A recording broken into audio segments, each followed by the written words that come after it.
तो रहता था। उसने कहा ऐसे मैं कब तक चोरी छिपे खाना खाता रहूँगा घर में, इससे तो मेरा निकलना ही सही है इस घर से।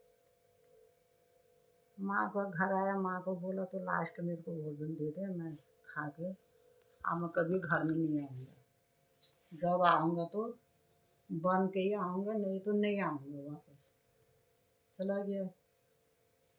जाते जाते जाते जाते 2-3 शहर निकल गए, जंगल का रास्ता जाके फिर शहर लगे, शहर में 2-3 शहर मांगे उसने, चलते चलते घूमे फिरे इधर उधर, किताब पढ़ते रहता था। और वो उस शहर में पहुंच गया जहाँ पर कोई समस्या खड़ी थी। समस्या खड़ी क्या थी, वो देश विदेश के राजाओं को पकड़ के लाते थे। एक खटिया रखी थी ऊपर 2 मंजिले में, उसमें नीचे जाने के लिए शोरूम रखा था खटिया के नीचे, और खाली एक चादर बिछाई रहती थी।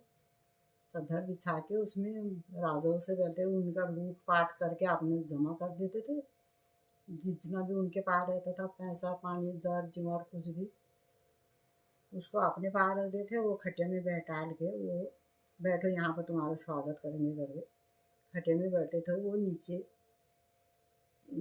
के कमरे में चले, वहाँ बंद रहता था। सब राजा लोग, जवान भी, जैसे भी हो, बुढ़े जवान सब वहाँ बंद है, देश विदेश के राजा बंद है। इतने में आया, उसने किताब देखा, वहाँ पर गए, उन्होंने आया आया नया राजा आया, नया राजा आया करके उसका स्वागत करा। उन्होंने पानी पिलाया, चाय पानी खाना पीना खिलाया। उन्होंने कहा बैठो। तो उस किताब में क्या लिखा था, जहाँ पे तुम बैठोगे खटिया पे, और उसने खटिया बिछा दी, उसमें चादर ओढ़ दी ऊपर से, नीचे से तो वो नंगी ठहरी, और जाना था उसने वो गटर में नीचे।